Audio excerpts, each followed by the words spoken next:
So a very very warm welcome to all of you. मैं प्रसून गौड़ एक बार फिर से हाजिर हूँ आपका एक नए क्लास के साथ। ठीक है।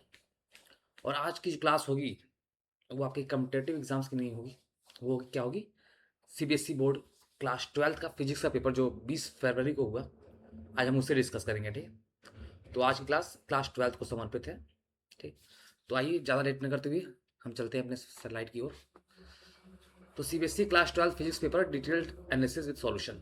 ओके। तो ये आपका पेपर आया और पेपर जो था मैं इसे कहूँगा पिछले बार से ये बहुत ही ईजियर साइड पे था। जो पिछले बार का आपका पेपर आया था ना उससे ये ईजियर साइड पे था। तो आइए देखते हैं किस तरह ये इजी था। जो पहला क्वेश्चन ये आपका सेट कौन सा है? ये सेट आपका 5513 का है। ओके। 5513 का मैं सॉल्यूशन कराने जा रहा हूँ आज। तो आइए देखते हैं पहला क्वेश्चन। पहला क्वेश्चन जो है सेक्शन ए एमसीक्यू क्वेश्चन, जो कि आपका कितना क्वेश्चन होता है? एमसीक्यू में कितने क्वेश्चंस आते हैं देखेंगे। हम देख लेंगे कितने क्वेश्चन एमसीक्यू में आते हैं। एमसीक्यू में आपके वैसे कितने क्वेश्चंस हैं ये मैं देख लेता हूँ। मेरे अबाउट 16 टू 18 है क्या आपके एमसीक्यू में है? 16 क्वेश्चंस। ठीक। एमसीक्यू में कितने क्वेश्चन है? 16 क्वेश्चंस है। तो उसमें जो पहला क्वेश्चन है फॉर फोर इंडिपेंडेंट वेव्स, क्या बोल रहा है? रीड करते हैं पहले क्वेश्चन को। कह रहा है four independent waves are expressed as. ये आपको चार इंडिपेंडेंट वेव्स के इक्वेशन दे दिए गए। पहला क्वेश्चन दिया गया है y1 equal to a1 sine omega t. Second equation दिया गया है y2 equal to a2 sine 2 omega t. थर्ड आपको दिया गया है y3 equal to a3 cos omega t. And fourth जो वेव का इक्वेशन दिया हुआ है वो दिया हुआ है y4 equal to a4 sine omega t plus pi by 3। तो आपको क्वेश्चन क्या पूछा है? क्वेश्चन असल में पूछा है कि the interference between two of these waves is possible in. कराए जो आपको चारों वेव्स के इक्वेशन दिए हुए हैं इनमें से किन दो वेव्स के बीच में या किन तीन वेव्स के बीच में इंटरफेरेंस हो पाएगा, ये आपसे पूछा गया है। तो इससे पहले आपको इंटरफेरेंस की प्रॉपर्टीज पता होनी चाहिए। ठीक है। तो आइए इसका मैं डिटेल सॉल्यूशन करवाता हूँ। तो सबसे पहले क्या करेंगे हम? इंटरफेरेंस। इंटरफेरेंस होता क्या है मैं यहां से लिखना स्टार्ट करता हूं। इंटरफेरेंस कंडीशन या कंडीशन फॉर इंटरफेरेंस आप लिखिएगा। ठीक है। कंडीशन फॉर इंटरफेरेंस, कब दो वेव्स के बीच में इंटरफेरेंस होगा। सबसे पहला कंडीशन क्या होता है? कोहेरेंट वेव्स क्या होने चाहिए? कोहेरेंट वेव्स होने चाहिए। ठीक है। अब आप कहोगे कोहेरेंट वेव्स क्या होते हैं? तो ऐसे वेव्स जिनकी फ्रीक्वेंसी सेम होती है। ठीक है। ऐसे वेव्स जिनकी फ्रीक्वेंसी क्या होती है? देखिए वेव्स क्या होती है? वेव्स एक डिस्टर्बेंस होती हैं जिनकी कुछ प्रॉपर्टीज होती हैं, मतलब कुछ आप कह सकते हो पैरामीटर्स होते हैं। जैसे फ्रीक्वेंसी हो गई, टाइम पीरियड हो गया, ठीक है, वेवलेंथ हो गया। ये सब क्या है? एक तरह से इनकी कैरेक्टरिस्टिक्स होती हैं वेव्स की। तो ऐसी दो वेव्स जिनकी फ्रीक्वेंसी सेम हो और उनका फेज डिफरेंस कांस्टेंट हो। ठीक है। तो अगर दो वेव्स का फ्रीक्वेंसी सेम है, दो वेव्स की फेज डिफरेंस कांस्टेंट है, ठीक है, तो ऐसी दो वेव्स को हम क्या कहेंगे कि बोथ आर कोहेरेंट वेव्स। ठीक है। तो कोहेरेंट वेव्स में क्या हो सकते हैं? Frequency must be same, frequency must be same, और आपकी जो सेकंड कंडीशन होती है कोहेरेंट वेव्स की, कांस्टेंट फेज डिफरेंस। यानी कि जो आपका फेज डिफरेंस होगा, और फेज डिफरेंस कैसे होता है? एंगल्स में होता है। तो वो कांस्टेंट होना चाहिए, कोई वेरिएबल नहीं होना चाहिए उसमें। Constant phase difference. ओके। मैं इसके नीचे नहीं जा रहा वरना हो सके हाइड हो जाए। तो कोहेरेंट वेव्स होने चाहिए कंडीशन, और इसी कंडीशन को चेक करते हुए हम इस क्वेश्चन को आराम से कर ले जाएंगे। ठीक है। कंडीशन तो ऐसी एक और कंडीशन होती है, एक और कंडीशन क्या होती है मुझे याद नहीं आ रही फिलहाल। एक कंडीशन और होती है कि कोहेरेंट वेव्स की, ठीक है, नहीं मेनली कंडीशन यही है। ठीक है। एक ही कंडीशन आपका सफिशियंट है फिलहाल। इस क्वेश्चन को सॉल्व करने के लिए एक ही कंडीशन क्या है? सफिशियंट। और वो क्या है, फ्रीक्वेंसी सेम होनी चाहिए और कांस्टेंट फेज डिफरेंस होना चाहिए।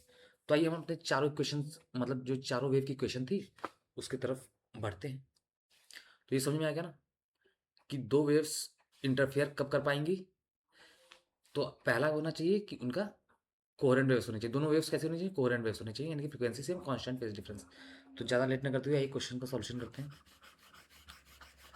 तो सबसे पहले इक्वेशन को हम चेक करते हैं, जो हमारी सबसे पहली वेव की इक्वेशन थी। सबसे पहली जो हमारी वेव की इक्वेशन थी वो क्या थी, यहाँ पे लिखूं फर्स्ट वेव। ठीक है, फर्स्ट वेव क्या थी देख लेते हैं क्वेश्चन में। y1 is equal to a one sine omega t. ठीक है, पहली वेव थी हमारी y1 is equal to a one sine omega t. तो इसकी फ्रीक्वेंसी कितनी है, आप कहोगे ओमेगा। इस वेव की फ्रीक्वेंसी कितनी होगी, हालांकि ये ओमेगा क्या है, एक तरह से एंगुलर फ्रीक्वेंसी है, लेकिन फ्रीक्वेंसी तो क्या होगा ना, फ्रीक्वेंसी क्या है, ओमेगा है इस वेव की। ठीक, फेज डिफरेंस क्या है, फेज डिफरेंस कुछ है, फेज डिफरेंस आप कहोगे अभी फिलहाल कुछ नहीं है, प्लस जीरो आप लिख सकते हो। ठीक है, तो फेज डिफरेंस कांस्टेंट है, एक तरह से जीरो है क्या, ओमेगा टी को क्या लिख सकते हो, ओमेगा टी प्लस जीरो लिख सकते हो ना। तो फेज डिफरेंस क्या है, 0 डिग्री है। तो यहाँ पे क्या है, मतलब कांस्टेंट एक तरह से। तो ये हो गया फर्स्ट वेव का। सेकंड वेव क्या है, सेकंड वेव देखते हैं, y two equal to a two sine two omega t. ठीक है, y two is equal to, ध्यान से देखिएगा, y two is equal to a two sine two omega t. अब यहाँ पे देखिए जो फ्रीक्वेंसी हो गया वो 2 ओमेगा हो गया। इस वेव की फ्रीक्वेंसी कितनी हो गई, 2 ओमेगा। ठीक है, इसी तरह थर्ड वेव देखते हैं, थर्ड वेव की फ्रीक्वेंसी कितनी है, ए थ्री कॉस ओमेगा टी। ठीक है, ए3 कॉस ओमेगा टी। जो हमारी थर्ड वेव है वो क्या है, y3 इज इक्वल टू ए3 कॉस ओमेगा टी। ठीक है, तो हम इसी अगर साइन के फॉर्म में लिखना चाहें तो क्या लिख सकते हैं, याद रखिए कॉस थीटा इक्वल टू, आप लिख सकते हो साइन 90 प्लस थीटा, लिख सकते हो ना, ट्रिग्नोमेट्री में होता है sine 90 plus theta equal to cos theta होता है। तो अगर मैं इस कॉस ओमेगा टी को, क्योंकि बाकी सब वेव्स क्या है, उनका जो दिया गया इक्वेशन उसमें साइन है, कौन सा ट्रिग्नोमेट्रिक रेशियो उसमें लगा हुआ है, साइन का। तो हमें इसे भी साइन बनाना पड़ेगा। ठीक है, हालांकि नहीं बनाऊंगा फिर भी क्वेश्चन सॉल्व हो जाएगा, लेकिन मैं पूरा फुल्ली एक्सप्लेन कर रहा हूँ हर क्वेश्चन आपको डिटेल में। और जो कि आप देख लीजिएगा, इतना डिटेल में किसी ने नहीं कराया होगा। ठीक है, जितना मैं आपको पढ़ा रहा हूँ, ऐसा जब चैप्टर स्टार्ट किया जाता है ना तब पढ़ाया जाता है, लेकिन मैं आपको पेपर सॉल्व कराते टाइम ही इतना डिटेल में पढ़ा रहा हूँ। ठीक, तो please do like share and subscribe. तो y3 को मैं लिख सकता हूँ a3 कॉस ओमेगा टी की जगह मैं लिख सकता हूँ साइन 90 को लिख सकता हूँ पाई बाई टी, मतलब pi by two plus omega t. ठीक है, तो यहाँ पे भी फ्रीक्वेंसी क्या हो गई, ओमेगा। इस वेव की भी फ्रीक्वेंसी क्या हो गई, इस वेव की भी फ्रीक्वेंसी क्या हो गई, ओमेगा हो गई। और कांस्टेंट फेज डिफरेंस है, पाई बाई टू क्या है, कांस्टेंट वैल्यू है 90 डिग्री, तो कांस्टेंट फेज डिफरेंस है। ठीक है, अब इसी तरह फोर्थ में आ जाते हैं, fourth wave equation. Fourth wave equation क्या है, y4 equal to a four sine omega t plus pi by three. A four sine omega t है ना। ठीक है, तो y4 क्या है, y4 is equal to a four sine omega t plus pi by three. तो इसका भी फ्रीक्वेंसी क्या हो गया, ओमेगा हो गया। इसमें भी फ्रीक्वेंसी क्या हो गई, ओमेगा हो गया। और एक कांस्टेंट फेज डिफरेंस है पाई बाई थ्री, यानी कि 60 डिग्री का। 60 डिग्री क्या है, कांस्टेंट है ना फेज डिफरेंस एंगल। तो अभी इंटरफेरेंस की कौन कौन सी प्रॉपर्टी, कौन कौन सी वेव्स जो है फ्रीक्वेंसी सेम वाली हैं। तो याद देखिए y1 है, इसका फ्रीक्वेंसी ओमेगा आ गया, y3 है इसका भी ओमेगा आ गया, और y4 है इसका भी ओमेगा आ गया। और इसका भी कांस्टेंट फेज डिफरेंस 0 डिग्री है, इसका भी पाई बाई टू है, इसका भी पाई बाई थ्री है। तो y1 y3 और y4 ये क्या है, जो इंटरफेरेंस की कंडीशन है उसे सेटिस्फाई कर रहे हैं। जो इंटरफेरेंस की दो कंडीशंस थी, क्या, सबसे पहला फ्रीक्वेंसी मस्ट बी सेम, और दूसरे क्या थी, कांस्टेंट फेज डिफरेंस। तो इन दो कंडीशन को कौन कौन सी वेव सेटिस्फाई कर रही हैं, जो इक्वेशन 1 में दी गई थी, इक्वेशन 3 में दी गई थी, इक्वेशन 4 में। इक्वेशन 2 क्यों नहीं सेटिस्फाई कर पाई? क्योंकि इसमें फ्रिक्वेंसी चेंज हो गई, 2 ओमेगा आ गया ना। इसकी जो फ्रिक्वेंसी है ये 2 ओमेगा हो गई।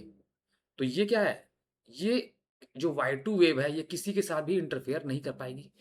जो y2 वेव का इक्वेशन है, y2 वेव है, वो किसी भी और भी मतलब वेव के साथ इंटरफेयर नहीं कर पाएगी, क्योंकि इसकी फ्रीक्वेंसी क्या हो गई, डिफर कर गई बाकी वेव से। तो आपका करेक्ट ऑप्शन इस क्वेश्चन का क्या हो जाएगा? कौन कौन सी वेव्स पूछा है, कौन कौन सी वेव्स के बीच में इंटरफेरेंस हो पाएगा?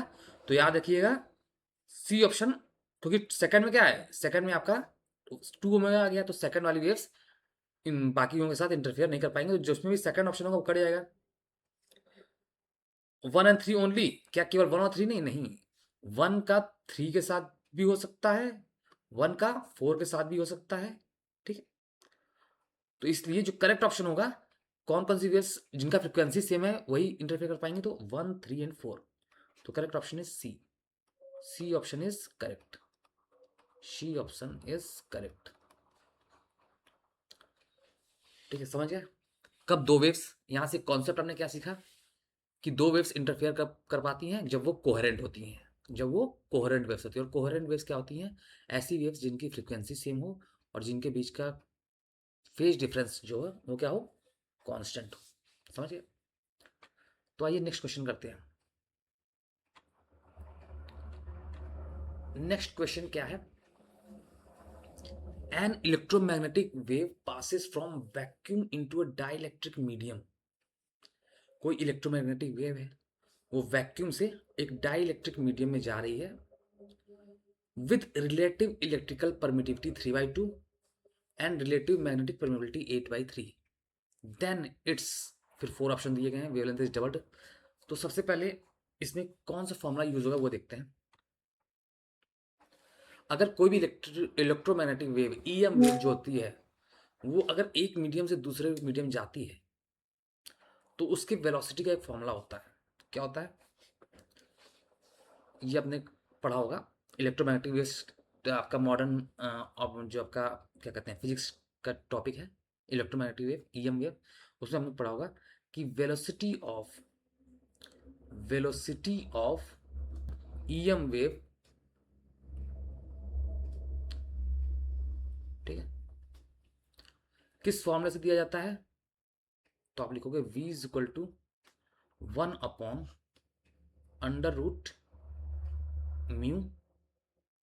एप्सिलॉन। ठीक है, म्यू क्या है? Magnetic permeability. ई क्या, एप्सिलॉन क्या है? Electrical permittivity. ठीक।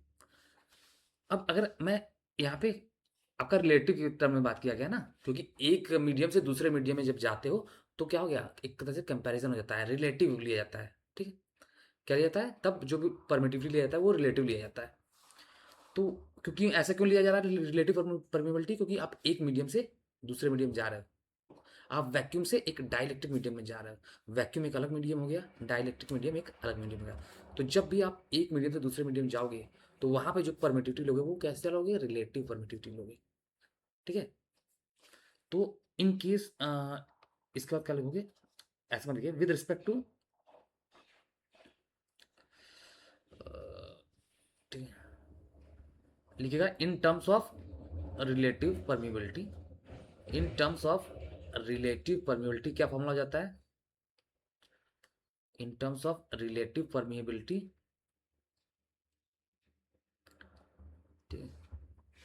तब जो वेलोसिटी ऑफ ईएम वेव हो जाती है, तब जो वेलोसिटी ऑफ ईएम वेव होती है वो क्या होती है? Velocity of EM wave v is equal to हो जाती है c अपॉन √μr और एप्सिलॉन r। ठीक है, ये फॉर्मूला आपको इस मतलब यूज करना है। ठीक है, कौन सा फॉर्मूला हो गया? v is equal to c upon √ में म्यू आर मतलब रिलेटिव मैग्नेटिक परमिबिलिटी, और एप्सिलॉन आर का मतलब रिलेटिव इलेक्ट्रिकल परमिटिविटी। ये फॉर्मूला यूज करके आपको इस क्वेश्चन का आंसर मिल जाएगा। ठीक है, तो आइए देखते हैं। ठीक, क्या होता है? तो आपसे क्या पूछा है, वेवलेंथ का पूछा है ना। तो पहले म्यू आर क्या दिया हुआ है, ध्यान से देखिएगा। म्यू आर इस क्वेश्चन में, म्यू आर का मतलब रिलेटिव मैग्नेटिक परमिबिलिटी। तो म्यू आर की वैल्यू कितनी है, 8/3। म्यू आर की वैल्यू इस क्वेश्चन में कितनी है, म्यू आर की वैल्यू कितने दी हुई है, ये 8/3। और epsilon r relative electrical permittivity की वैल्यू कितनी दी हुई है, 3/2। रिलेटिव इलेक्ट्रिकल परमिटिविटी की वैल्यू हुई है 3/2। तो म्यू आर ई आर कितना आएगा यहाँ से, म्यू आर और एप्सिलॉन आर की वैल्यू कितनी आएगी, 8/3 इंटू 3/2 करोगे, 8/3 इंटू 3/2 करोगे, ये वैल्यू कितनी आएगी, 4 आएगी। ठीक है, तो म्यू आर ई आर की वैल्यू कितनी आ गई, 4 आ गई ना। तो यही उठा के इस फॉर्मूले में पुट कर दीजिए, यही उठा के इस फॉर्मूले में पुट करेंगे तो v इक्वल टू आ जाएगा c upon mu r e are की जगह क्या आई वैल्यू, 4 आई है। तो यहाँ से हम कह सकते हैं कि v equal to c by, एक मिनट यहाँ पे नीचे आना पड़ेगा, ठीक है, √4 क्या आएगा, 2 हो जाएगा। तो v इक्वल टू c/2। यानी कि जब आप वैक्यूम से, जब इलेक्ट्रोमैग्नेटिक वेव वैक्यूम से डाइलेक्ट्रिक मीडियम में जाएगी तो स्पीड ऑफ लाइट का आधा, मतलब उसकी वेलोसिटी क्या हो जाएगी, आधी हो जाएगी। उसकी वेलोसिटी क्या हो जाएगी, आधी हो जाएगी। क्यों, क्योंकि याद रखिएगा इलेक्ट्रोमैग्नेटिक वेव जो होती है ना, वो स्पीड ऑफ लाइट से ही ट्रेवल करती है ऐसे वैक्यूम में। ठीक है, जो इलेक्ट्रोमैग्नेटिक वेव होती है in vacuum speed of light से ही ट्रेवल करती है। लेकिन जब किसी मीडियम में एंटर कर जाती है तो उसकी वेलोसिटी क्या होती है, चेंज होने लगती है। और उसका फॉर्मूला क्या होता है, किससे दिखाते हैं, v इक्वल टू 1/√μe। और रिलेटिव कॉन्सेप्ट के तरफ में बात करोगे तो v equal to c upon mu r e r, epsilon r, sorry mu r e r नहीं है, ये एप्सिलॉन आर है। तो वेलोसिटी तो आधी हो गई, ठीक है, वेलोसिटी तो आधी हो गई। अब फ्रीक्वेंसी पे क्या असर पड़ेगा, सॉरी वेलोसिटी का फॉर्मूला होता है ना, एक होता है फ्रीक्वेंसी इंटू वेवलेंथ, सभी को पता है। वेलोसिटी इक्वल टू होता है फ्रीक्वेंसी इंटू वेवलेंथ, वेवलेंथ। अब याद रखिएगा इलेक्ट्रोमैग्नेटिक वेव्स में क्या होता है, फ्रीक्वेंसी चेंज नहीं होती। जब आप एक मीडियम से दूसरे मीडियम में जाते हो, एक मीडियम से जब दूसरे मीडियम में जाते हो तो क्या होता है, फ्रीक्वेंसी चेंज नहीं होती है। फ्रीक्वेंसी किस पे डिपेंड करती है, सोर्स पे डिपेंड करती है, ना कि मीडियम टू मीडियम। ठीक है, फ्रीक्वेंसी ऑफ वेव किस पे डिपेंड करती है, सोर्स पे डिपेंड करती है, ना कि अगर एक मीडियम से आप दूसरे मीडियम में जा रहे हो तो आपकी वेव की फ्रीक्वेंसी क्या होगी, चेंज नहीं होगी। तो इस फॉर्मूले से हम कह सकते हैं कि क्या वेलोसिटी जो है वो डायरेक्टली प्रोपोर्शनल टू वेवलेंथ है। तो आप कहोगे बिल्कुल, जो भी वेव की वेलोसिटी होगी from going from one medium to another medium, जो उसके वेलोसिटी में चेंज आएगा वही उसके वेवलेंथ में भी चेंज आएगा। तो आपकी वेलोसिटी देखिए क्या होगी, आधी हो गई है, v इक्वल टू c/2 हो गया ना। तो वेवलेंथ भी क्या हो जाएगा, आधा हो जाएगा। वेवलेंथ भी क्या हो जाएगा, आधा हो जाएगा। क्यों, क्योंकि वेलोसिटी जो होती है वो वेवलेंथ के डायरेक्टली प्रोपोर्शनल होती है। तो जो चेंज वेलोसिटी में आना है वही चेंज वेवलेंथ में आना है। ठीक है, तो इसका करेक्ट आंसर फिर क्या हो जाएगा, तो आप कहोगे wavelength is halved, C option देखिए, वेवलेंथ इज हाफ्ड, वेवलेंथ आधा हो जाएगी और फ्रीक्वेंसी रिमेन्स अनचेंज्ड। तो इसका भी C option is correct answer. उम्मीद करता हूँ आपको समझ में आ गया हो। 2 क्वेश्चन मैंने कराए और पूरा बकायदे कॉन्सेप्ट के साथ कराया है। ठीक है, ऐसे नहीं कि बस आंसर बता के निकल गया हूँ। Third question, in an unbiased PN junction diode at equilibrium. ठीक है, कराए कि अनबायस्ड पीएन जंक्शन, अनबायस्ड मतलब समझ रहे हो, पीएन जंक्शन।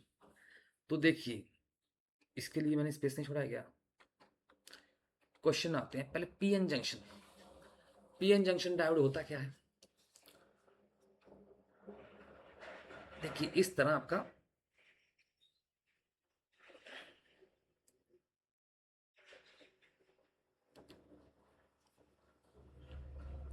याद रखिएगा, पीएन जंक्शन अनबायस्ड का मतलब कोई आपने उसमें बैटरी से कनेक्ट नहीं किया है। अगर आपने पीएन जंक्शन डायोड को कोई पोटेंशियल नहीं दिया है, किसी बैटरी से कनेक्ट नहीं किया है, तो उसे क्या बोला जाएगा, अनबायस्ड पीएन जंक्शन डायोड। समझ गए, अनबायस्ड पीएन जंक्शन डायोड कब कहोगे, जब आप किसी भी डायोड को, जब भी किसी पीएन जंक्शन डायोड को आपने पोटेंशियल डिफरेंस या पोटेंशियल नहीं दिया गया है, किसी बैटरी या सेल से नहीं कनेक्ट किया है, तो वो कैसा पीएन जंक्शन डायोड हो जाएगा, वो हो जाएगा अनबायस्ड पीएन जंक्शन डायोड। तो याद रखिएगा अनबायस्ड पीएन जंक्शन डायोड में दो तरह की करंट होती हैं, दो तरह की करंट फ्लो होती हैं। जैसे ये होता है, मान लीजिए ये पी जंक्शन है, ये क्या है, पी साइड है, फिर बीच में आता है क्या आपका डिप्लीशन लेयर बनता है, इसके बाद फिर एन बनता है, ठीक है। तो ये क्या है, ये अनबायस्ड है, क्योंकि अभी अपने इसमें क्या किया है, this is unbiased PN junction, unbiased PN junction. क्योंकि अभी भी इसमें क्योंकि अभी आपने इसमें कोई भी पोटेंशियल नहीं दिया है, किसी भी सेल या बैटरी से कनेक्ट नहीं किया है। अब इसी को आप क्या करते, इसी को आप अगर मान लीजिए एक बैटरी या सेल से कनेक्ट कर देते, यानी पी को पॉजिटिव से कनेक्ट कर दिया और एन को निगेटिव से कनेक्ट कर दिया, तो अब इसमें क्या होगा, एक करंट फ्लो होने लगेगा कि नहीं लगेगा, इसमें एक करंट फ्लो होने लगेगा। तो ये कैसा हो गया, ये बायस्ड हो जाएगा। इसको क्या बोलेंगे हम, इसे बोलेंगे बायस्ड पीएन जंक्शन डायोड, समझ गए। तो ये हो गया डिफरेंस होता है PN biased PN junction diode और अनबायस्ड में, ठीक है। और अगर पी साइड जो है वो पॉजिटिव टर्मिनल, जो बड़ी वाली मतलब ये लाइन होती है, ये मतलब पॉजिटिव टर्मिनल ऑफ बैटरी होती है, और जो छोटी वाली लाइन होती है वो क्या होती है, निगेटिव टर्मिनल ऑफ बैटरी होती है।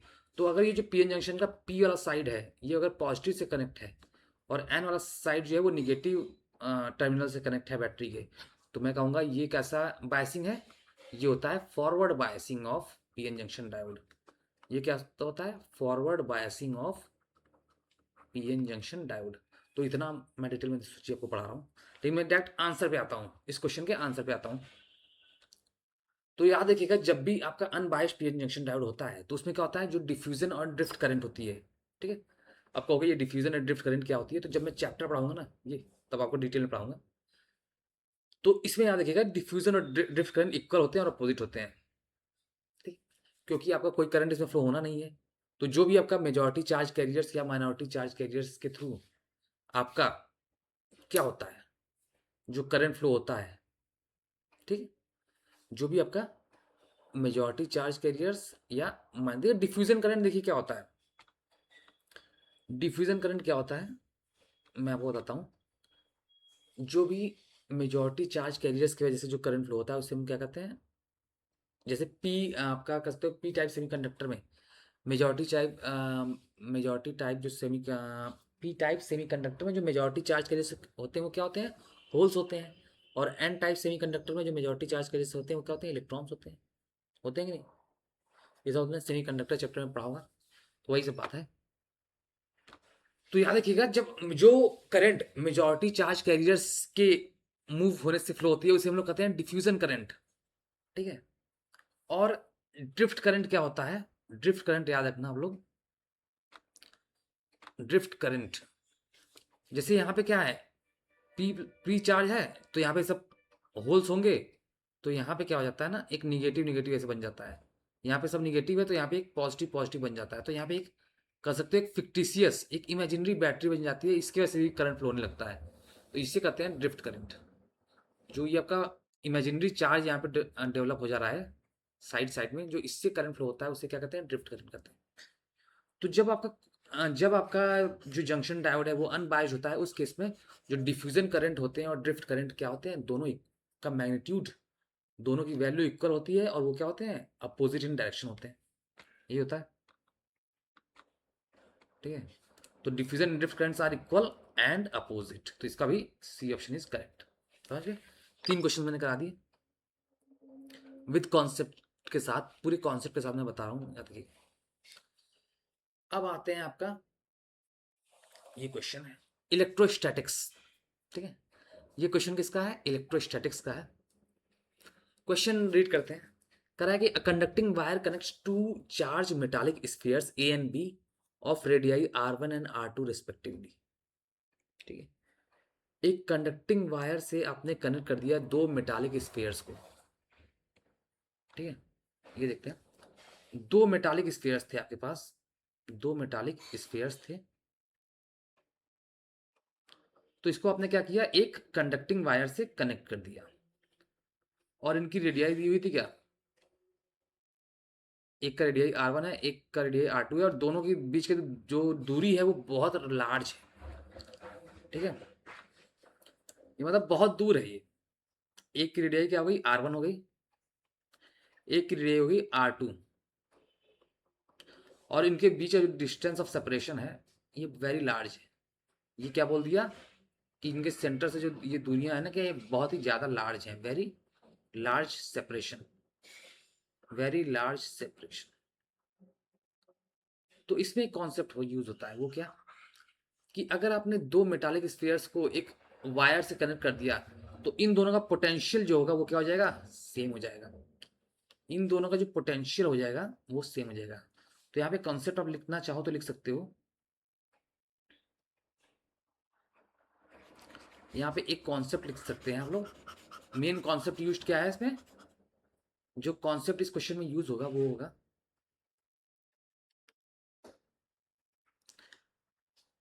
कि when two charged metallic spheres, when two charged metallic spheres are connected through a wire, are connected through या by a wire, then their potential should be same, then their electric potential, then their electric potential जो होगा वो क्या होगा, same होगा, electric potential is same. तो यही concept आपको यूज करना था, यही कॉन्सेप्ट आपको इस क्वेश्चन में यूज करना था। जब भी दो चार्ज मेटालिक स्फीयर्स को आप एक वायर से कनेक्ट कर देते हो तो दोनों का क्या होगा, इलेक्ट्रिक पोटेंशियल क्या हो जाएगा, सेम हो जाएगा। ठीक है, तो आइए अब अपने क्वेश्चन पे आते हैं। ये कॉन्सेप्ट आपने यूज कर लिया होगा। तो पहले का इलेक्ट्रिक पोटेंशियल क्या होता है, तो याद रखिएगा इलेक्ट्रिक पोटेंशियल ऑफ जो चार्ज मेटालिक स्फीयर है। अब क्योंकि क्या है ना, याद रखिएगा ये क्योंकि बहुत दूर थे, ये क्या थे, बोला गया था वेरी लार्ज सेपरेशन है। ठीक है, इनके रेडियाई के रेस्पेक्ट में इनका जो सेपरेशन है बहुत लार्ज है।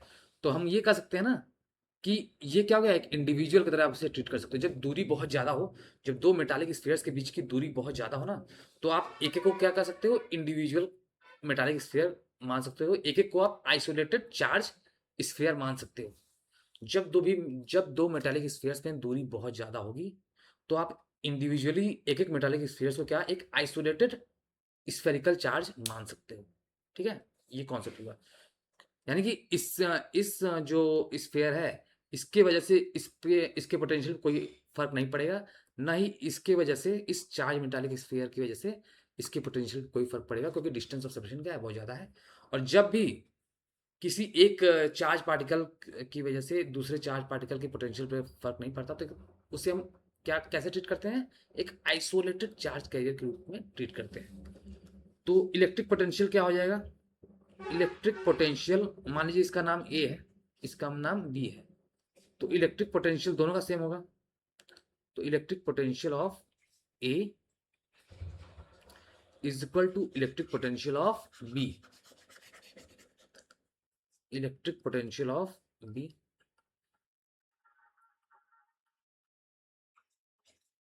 इलेक्ट्रिक पोटेंशियल का फॉर्मूला क्या होता है, अब क्योंकि इन दोनों का चार्ज क्या था, क्यू ही था, बोला गया ना सेम चार्ज है क्या,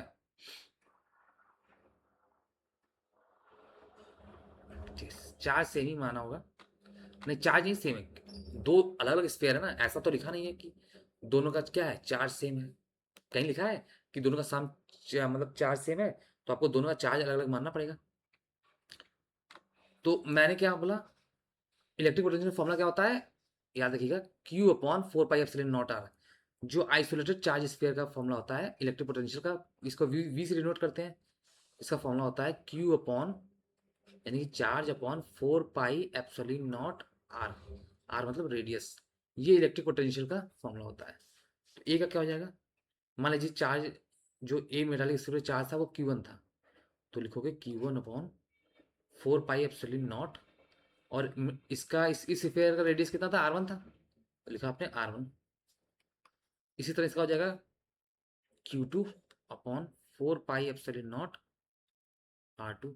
तो देखिए 4 पाई एप्सिलॉन नॉट यहाँ से कटा, 4 पाई एप्सिलॉन नॉट यहाँ से कटा, तो यहाँ से मैं लिख सकता हूँ Q1 बाई Q2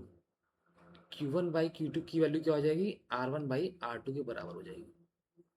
R1/R2 की बराबर हो जाएगी। लेकिन आपसे क्या पूछा है, आपसे क्वेश्चन में पूछा है ratio of electric fields at the surfaces of sphere A and B. तो इन स्फीयर्स के सर्फेसेस पे, इन स्फीयर्स के सर्फेसेस पे जो इलेक्ट्रिक फील्ड आएगा उसका रेशियो निकालना है। ठीक है, तो इलेक्ट्रिक फील्ड का फॉर्मूला क्या होता है स्फीयर के सरफेस का?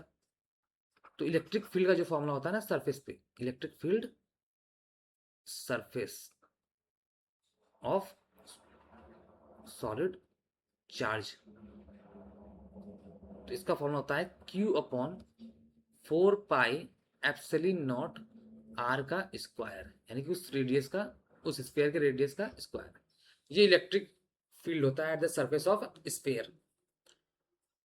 तो हमें इलेक्ट्रिक फील्ड तो ही निकालना है, तो याद रखिएगा ये यूज कर लिए होगा कॉन्सेप्ट आपने, मैं इसे रख रहा हूँ। ठीक है, अब आपको क्या करना है, दोनों मेटालिक स्फीयर्स के इलेक्ट्रिक फील्ड का रेशियो निकालना है एट देयर सरफेस। तो देखिए कैसे करोगे। तो electric field at surface of A upon electric field at surface of B, यही तो निकालना है आपको, एट सरफेस ऑफ बी। इसका क्या फॉर्मूला हो जाएगा, इसका फॉर्मूला हो जाएगा न्यूमरेटर में हो जाएगा Q1 upon 4 pi epsilon not R1 का स्क्वायर, फिर इसका इलेक्ट्रिक सरफेस बी का हो जाएगा Q2/4 pi epsilon not R2 का स्क्वायर। ठीक है, तो यहाँ से 4 पाई एप्सिलॉन नॉट कट गया, 4 पाई एप्सिलॉन नॉट कट गया, तो इसकी वैल्यू क्या आएगी, यहाँ पे ध्यान से देखिएगा, इसकी वैल्यू आएगी Q1/Q2। अब ये R2 का स्क्वायर उठ के ऊपर चल जाएगा एकदम ऊपर, इंटू आपका आ जाएगा R2 का स्क्वायर अपॉन R1 का स्क्वायर। अब देखिए आपने पीछे क्या निकाला, ये रेशियो आ गया, ये आपका क्या गया, रेशियो आ गया जो क्वेश्चन में पूछा है। लेकिन आपने Q1/Q2 की वैल्यू निकाली है, Q1/Q2 की वैल्यू क्या आ रही है, Q1/Q2 की वैल्यू अभी आई थी, R1/R2 आई थी जब आपने दोनों के पोटेंशियल को क्या किया था, सेम किया था। जब दोनों के पोटेंशियल को सेम किया था तो Q1/Q2 का रिलेशन क्या आया था, R1/R2। तो इसी Q1/Q2 की जगह R1/R2 रख दीजिए, इसी Q1/Q2 की जगह R1/R2 रख दीजिए, तो आ जाएगा R1/R2 इंटू R2 का स्क्वायर अपॉन R1 का स्क्वायर। तो एक R1 से एक R1 कट गया, एक R2 से एक R2 कट गया, तो आपका रेशियो क्या आ जाएगा, R2/R1। ये आपका करेक्ट रेशियो आ गया इलेक्ट्रिक फील्ड का दोनों के सरफेस पे, समझ गया। तो R2/R1, तो R2/R1 कहाँ है, बी ऑप्शन। ठीक है, ये ऑप्शन सही है आपका, समझ गए। आते हैं नेक्स्ट क्वेश्चन पे। फिफ्थ, फिफ्थ क्या कह रहा है और सिक्स्थ क्या कह रहा है, देखिए रीड करते हैं। क्वेश्चन नंबर फिफ्थ क्या कर रहा है ये पहले रीड करते हैं। The electric potential for various points in XY plane is given by this. Fifth का सॉल्यूशन यही कर दूं, इलेक्ट्रिक पोटेंशियल का रिलेशन दिया हुआ है क्या, 1x² - 2y²। तो 1.0 को मैं 1x² क्या लिख सकता हूँ, डायरेक्ट 1x² लिख दूं। 1 का मल्टीप्लिकेशन करोगे 1.0 का तो x² ही तो आएगा, -2.0y² को मैं लिख सकता हूँ -2y²। ठीक है, तो ये आपको दिया गया है पोटेंशियल का रिलेशन। आपसे क्या पूछा है, the angle that the electric field eight point makes with the positive axis. तो एंगल बताना है जो इलेक्ट्रिक फील्ड बनाए इस पॉइंट पे। तो देखिएगा इसमें एक रिलेशन होता है, relation between electric field and electric potential. क्या होता है, रिलेशन बिटवीन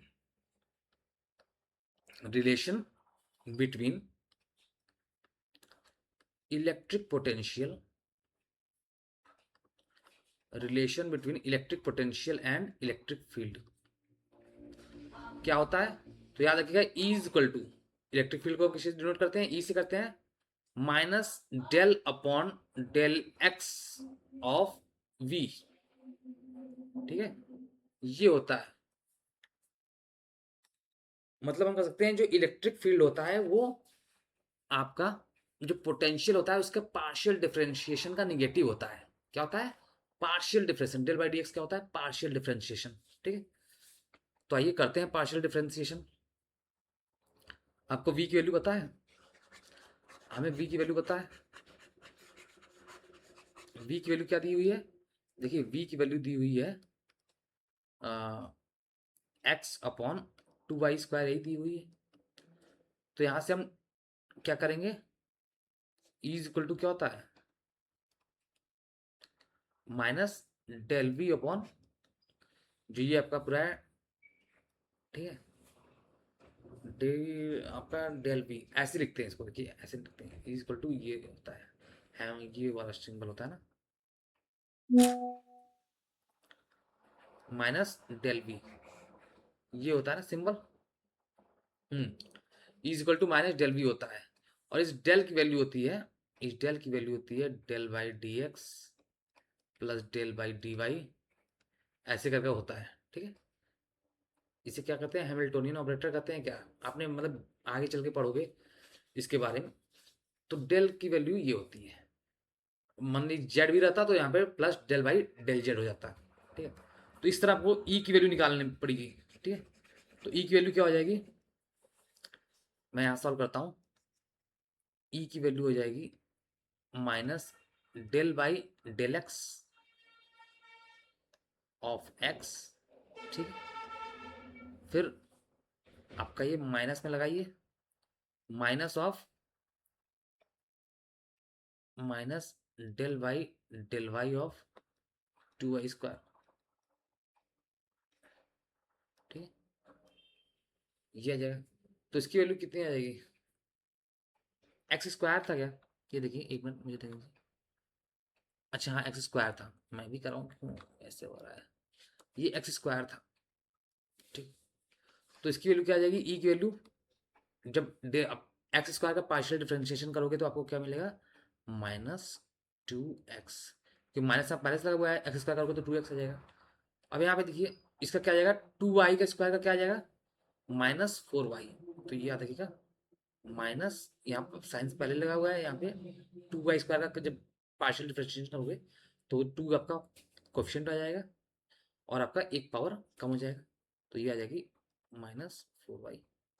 तो इसे आप सॉल्व करोगे तो ई की वैल्यू कितनी आ गई, यहाँ से ई की वैल्यू कितनी आ गई, ई की वैल्यू आ गई, ये माइनस माइनस प्लस आ जाएगा, तो ये आएगी 4y -2x। अब आपको ई की वैल्यू ये आ गई है।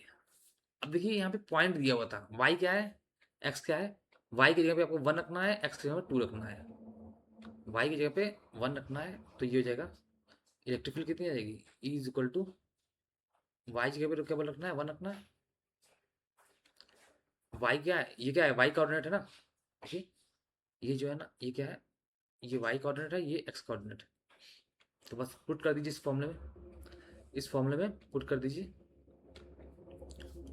तो ये ई आ जाएगा हमारा 4y 4 × 1 इज इक्वल टू 4 -2 × 2 हो जाएगा। एक मिनट एक्स की वैल्यू कितनी है, एक्स की वैल्यू 2 है, ये 4 × 1 -2 × 2, तो इलेक्ट्रिक फील्ड कितनी आ गई, 4 - 4 आ गई है, तो इलेक्ट्रिक फील्ड तो 0 आ गई इधर से, कुछ गड़बड़ कर दिया क्या मैंने,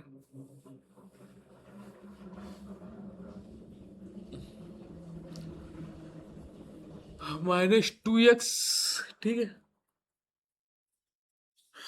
और इधर कितना आ जाएगी, -2y, सॉरी 4y आ जाएगी।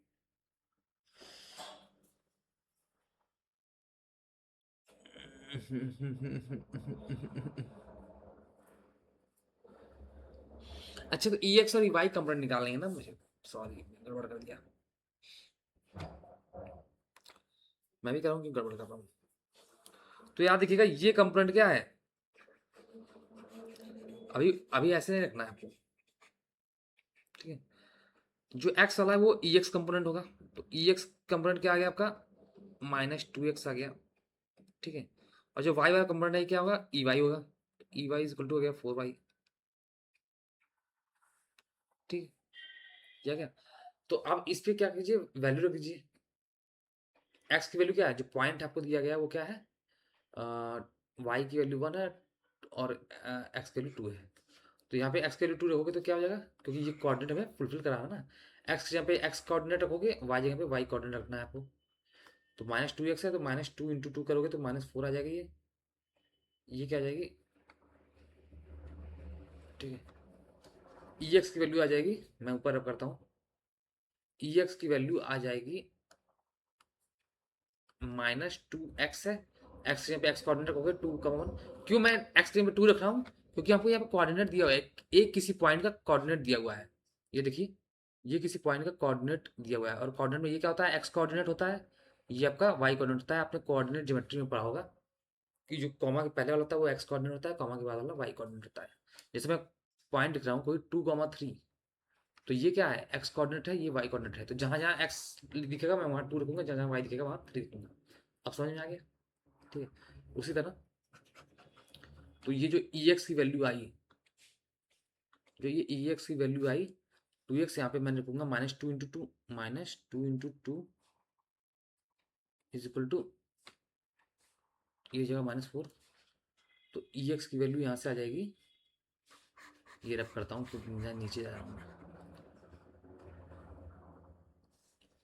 ई एक्स की वैल्यू आ जाएगी -2 × 2 यानी कि -4, और ई वाई की वैल्यू वाई की जगह 1 रखोगे क्योंकि वाई कोऑर्डिनेट क्या है 1 है, तो E y is equal to 4 × 1 यानी कि 4। अब आपको एंगल निकालना है, एंगल निकालना है, तो एंगल याद रखिएगा, थीटा इज इक्वल टू क्या होता है, थीटा इज इक्वल टू हमेशा होता है, थीटा इज इक्वल टू होता है tan inverse E Y upon E X, ये होता है। तो इसकी वैल्यू आ जाएगी tan इनवर्स ई वाई की वैल्यू है 4 और इसकी वैल्यू है -4, तो इसकी वैल्यू आ जाएगी -1। तो ये आ जाएगा पर tan इनवर्स -1 कितना होता है, ऑल स्कूल टू कॉलेज। देखिए tan की वैल्यू जो होती है ना, केवल सेकंड क्वाड्रेंट में निगेटिव होती है। अब यहाँ से आप कहोगे tan की वैल्यू क्या निगेटिव चाहिए, ऐसा एंगल जिसकी जिसमें tan की वैल्यू क्या हो निगेटिव हो, और tan हमेशा आ जाएगा बस सेकंड क्वाड्रेंट में, इसमें भी tan की वैल्यू पॉजिटिव होती है। जो tan आपका ट्रिग्नोमेट्रिक रेशियो है, टेंजेंट, ट्रिग्नोमेट्री में tan क्या है, ट्रिग्नोमेट्रिक रेशियो है, तो tan केवल आपका सेकंड क्वाड्रेंट में निगेटिव आता है, और वो भी आपको -1 चाहिए, तो यानी कि 135 डिग्री। ये जो एंगल बनेगा वो कितना बनेगा, 90 + 45, तो ये 135 आ जाएगा, इसकी वैल्यू आ जाएगी 135 डिग्री, ठीक है। क्योंकि tan इनवर्स 1 की वैल्यू क्या होती है, tan इनवर्स 1 की वैल्यू आप लिख सकते हो, सॉरी tan इनवर्स -1 की वैल्यू, tan इनवर्स -1 की वैल्यू हो जाएगी 135 डिग्री, ठीक है। तो ये आपका क्वेश्चन हो गया, तो इसका आंसर क्या हो जाएगा 135 डिग्री। क्या करना समझ गया, पहले अपने इलेक्ट्रिक फील्ड निकाला, ठीक है। उसमें जो एक्स वाला कंपोनेंट है उसे ई एक्स मान लोगे, जो वाई वाला कंपोनेंट है उसे ई वाई मानोगे। फिर थीटा इज इक्वल टू होता है tan inverse E Y upon E X, तो ऐसे करके निकाल ले जाओगे। आइए इस क्वेश्चन को देखते हैं, क्वेश्चन नंबर 6। क्वेश्चन नंबर 6 का सॉल्यूशन मैं इसी में करता हूँ।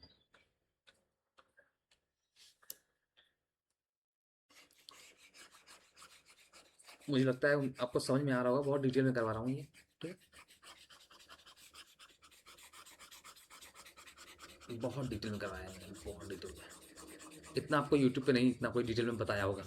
जो भी पेपर मतलब जो पेपर सॉल्व करा रहा होगा ना सीबीएसई बोर्ड का, वो आपको इतना डिटेल में वो भी एमसीक्यू तो नहीं बता रहा होगा। और इसीलिए मैंने क्या किया, ये पेपर आपको 2 पार्ट में होंगे। आज एमसीक्यू यानी कि सेक्शन ए हो जा रहे हैं, इसके बाद सेक्शन बी होगा, हो सके 3 ही पार्ट में मैं कराऊँ, लेकिन पूरा आपको बकायदे कॉन्सेप्ट समझा के मैं कराऊंगा, ठीक है। तो आइए ज़्यादा लेट न करते हुए हम चलते हैं अपने क्वेश्चन नंबर 6 पे। क्वेश्चन नंबर 6 रीड करते हैं, देखते हैं क्या कर रहा है। करा है कि a current of 1.5 ampere, a current of, देखिए A current of 1.5 ampere is maintained in a copper wire of length 1 meter with an area of cross section इतना. अच्छा,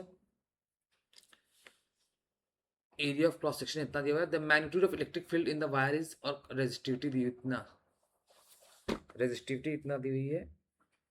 तो याद रखिएगा करंट इतना दिया हुआ है, एरिया इतना दिया हुआ है. अच्छा, तो करंट और एरिया का जो रिलेशन होता है करंट डेंसिटी से होता है ना. तो याद रखिएगा इसमें एक फॉर्मूला जो यूज होगा, इस वाले में क्या फॉर्मूला यूज हुआ, सिक्स्थ वाले में, करंट डेंसिटी.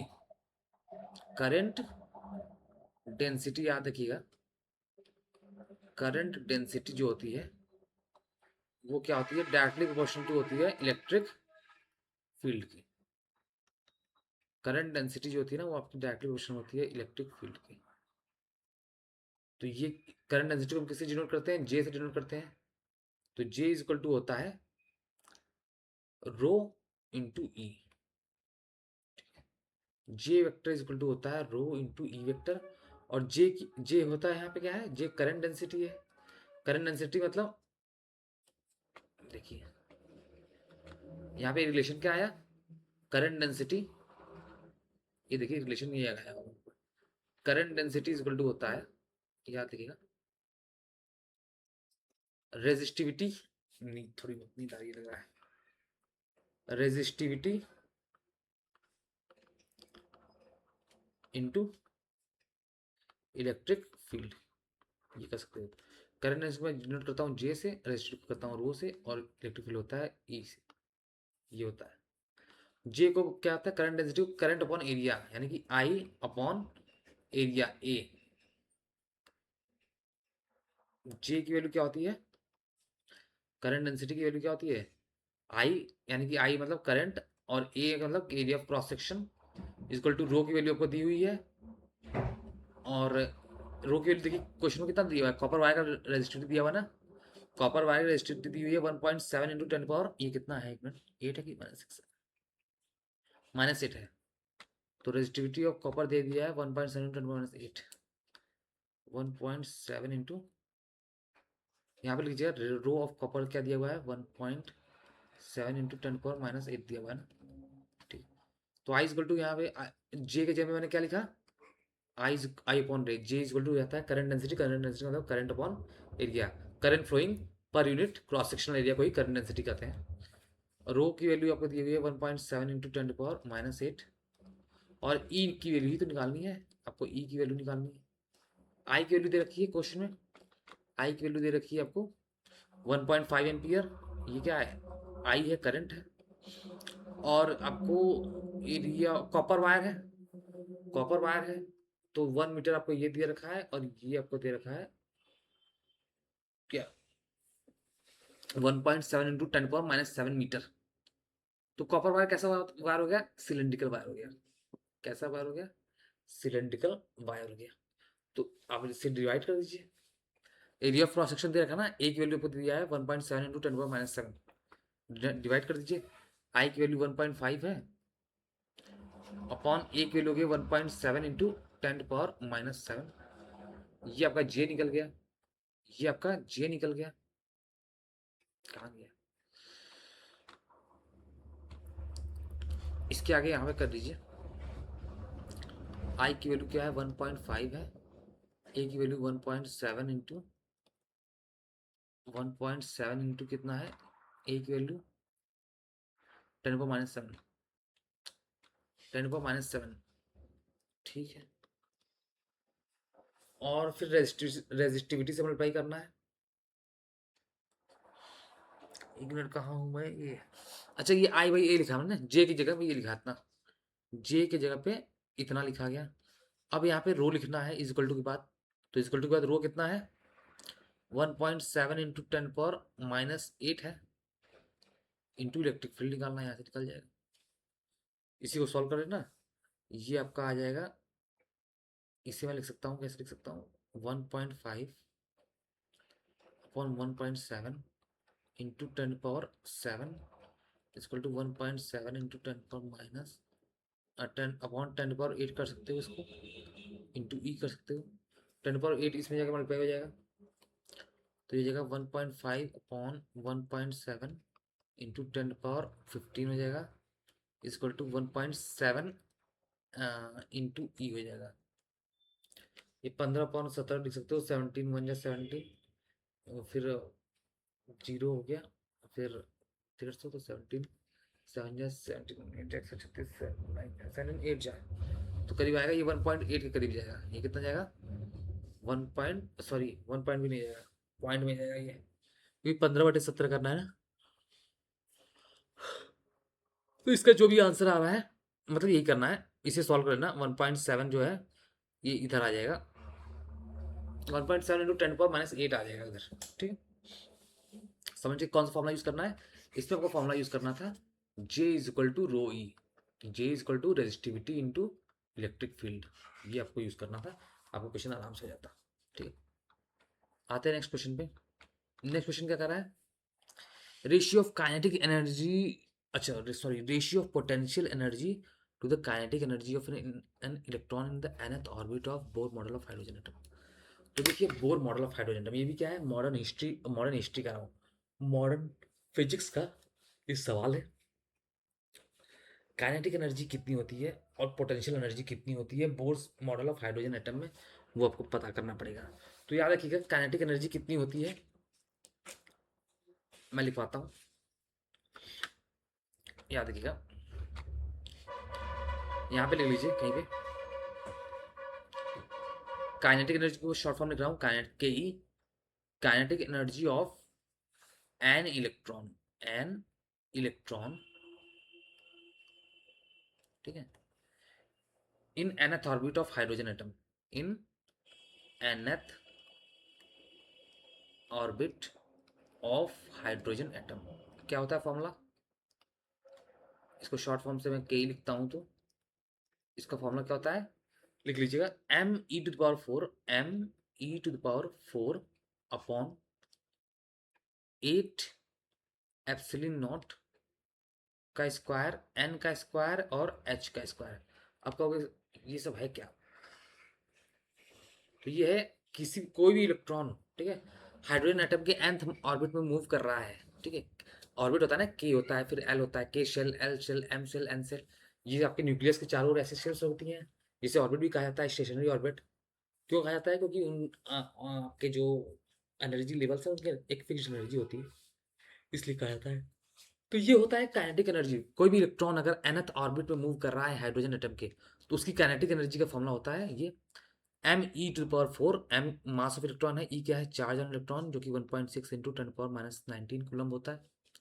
मास आपको इलेक्ट्रॉन का पता ही होना चाहिए कितना होता है, 8 है, एप्सिलॉन नॉट का स्क्वायर है, एप्सिलॉन नॉट वही क्या होता है, epsilon naught absolute electrical permittivity.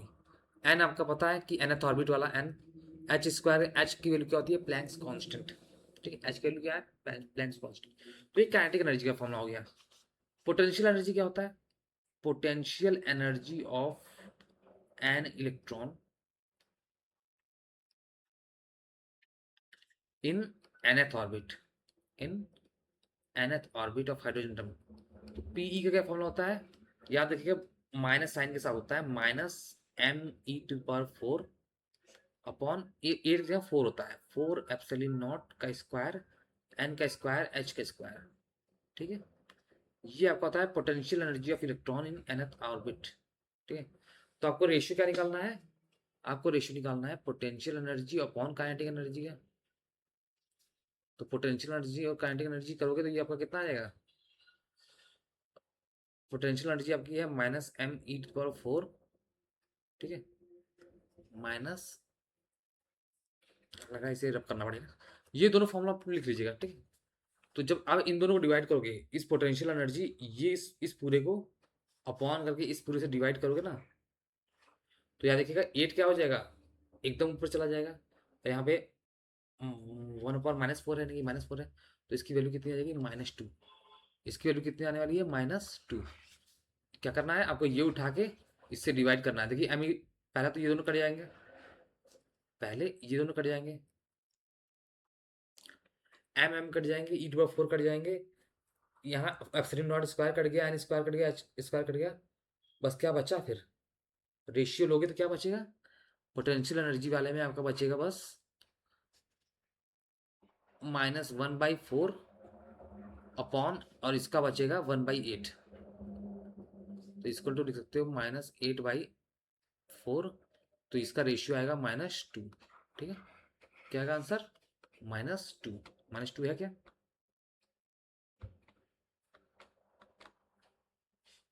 -2 D option है आपका। ठीक है, क्वेश्चन नंबर 9 देखते हैं क्या है।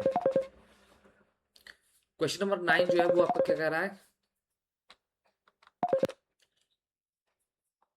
क्वेश्चन नंबर 9 देखिए क्या कह रहा है, welders wear special goggles, welder wears special goggles और face mask with glass windows to protect their eyes from. तो याद रखिए जब भी वेल्डिंग वाले काम करते हैं तो उसमें जो लाइट निकलती है उसमें कौन सी रेज होती है, अल्ट्रा वायलेंट रेज, तो अपने आप को यूवी रेज से बचाने के लिए वो गॉगल्स पहनते हैं।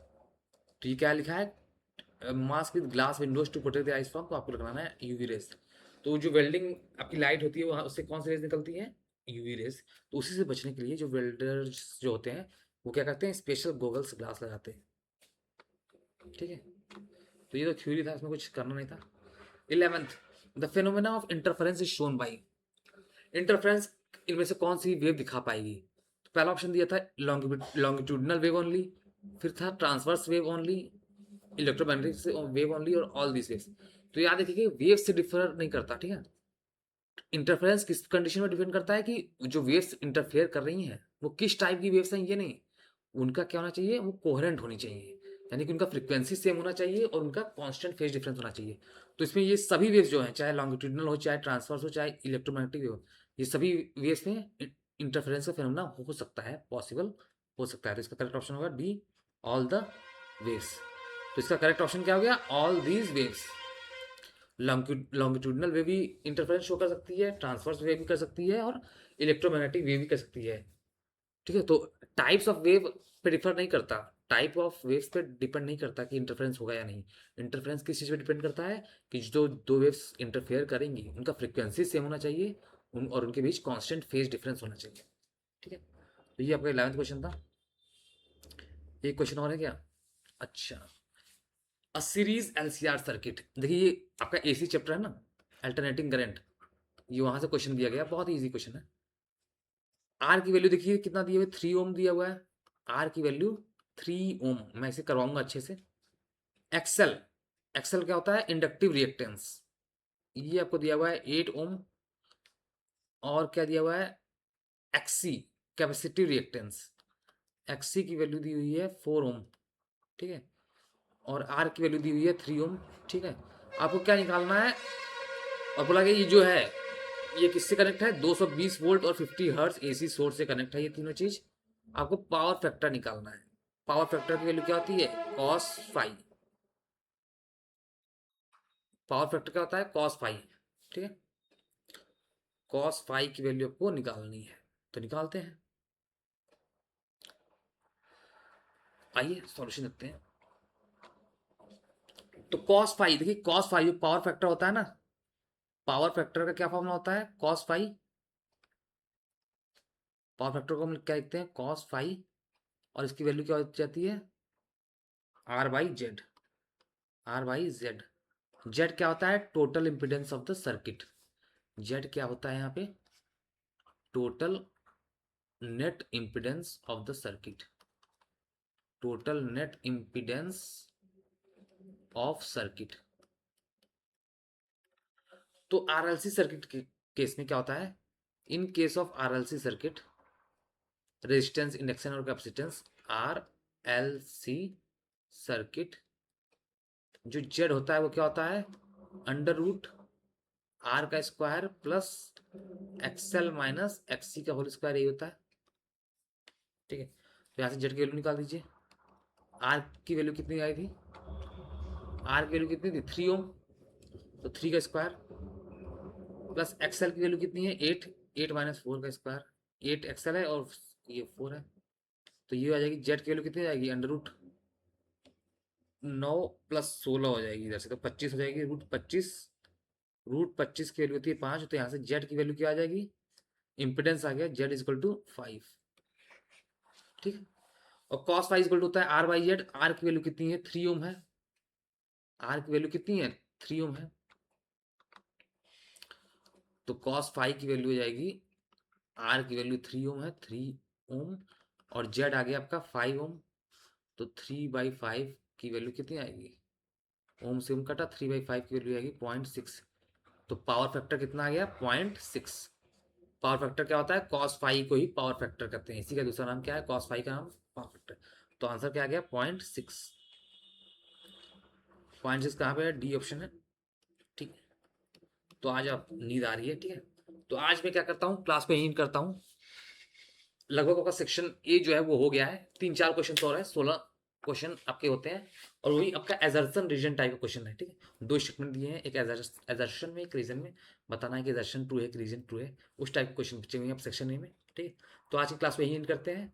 अब नेक्स्ट क्लास में हम सेक्शन बी सीरीज डेरिवेशन और न्यूमेरिकल्स पूछे हैं अच्छे अच्छे, वो मैं सॉल्व कराऊंगा। उसका एनालिसिस करेंगे विद डिटेल्ड, आप कर सकते हो एक्सप्लेनेशन, ठीक है, जो कि आपको यूट्यूब पे बहुत कम देखने को मिलेगा। So please do like, share and subscribe this video of analysis of physics class 12th question paper which was held on 28 February 2026।